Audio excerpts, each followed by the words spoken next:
So I have my tomatoes ready to go in the oven, and I'm going to start making some sauce. I'm getting a really late start on this. Now normally when I make sauce, I will cut the tomatoes in half and throw them in here.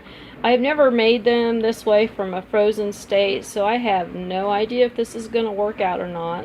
So I hope it actually works.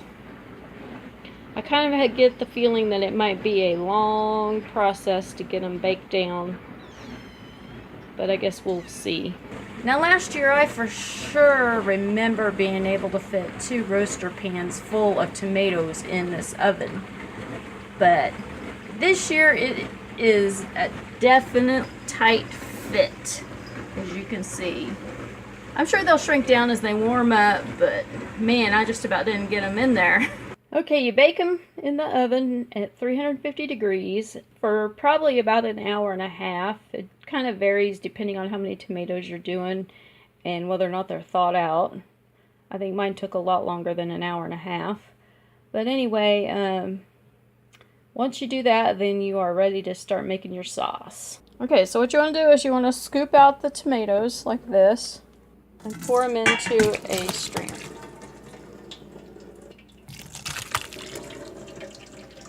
Okay, and then I like to just kind of stir them a little bit and try to get most of the juice out. I still want to leave a little bit of juice in there though. So then once you get most of the juice out, you want to put them into a blender. I am very sorry about this video. I don't have any helpers to do the camera work for me. And I don't have a very good way to set it up or anything. I forgot to tell you that if you're doing this and you don't have a powerful blender, you might want to blanch and peel all the tomatoes first, because one year I made this and I just used a food processor and I did not peel the tomatoes, and we had little bits of tomato skin in our sauce, and my family did not like that.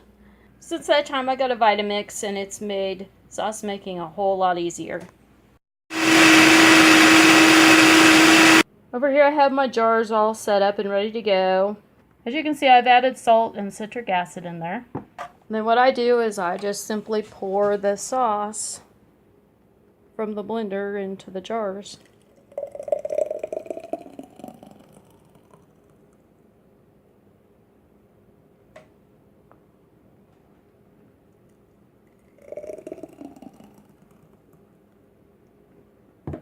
I do want to add that I do like making the sauce with the skins, because I think leaving the skins in there adds more of a nutritional value to it.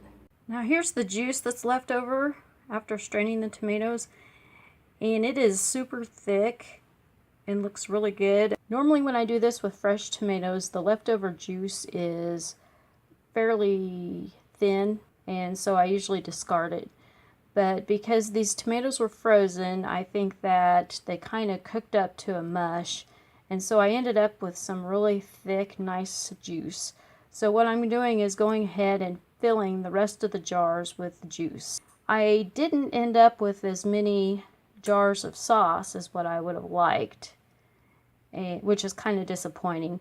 But since I ended up with this nice thick juice, I decided that I'm just going to go ahead and fill the rest of the jars. So what I'm doing is I'm just going ahead and running it through the blender to break up the seeds. The sauce is all done now, and let's see, this row right here and this row and up to here are all tomato sauce, and then the rest are tomato juice. Now all I have to do is add the lids and rings and process in the canner.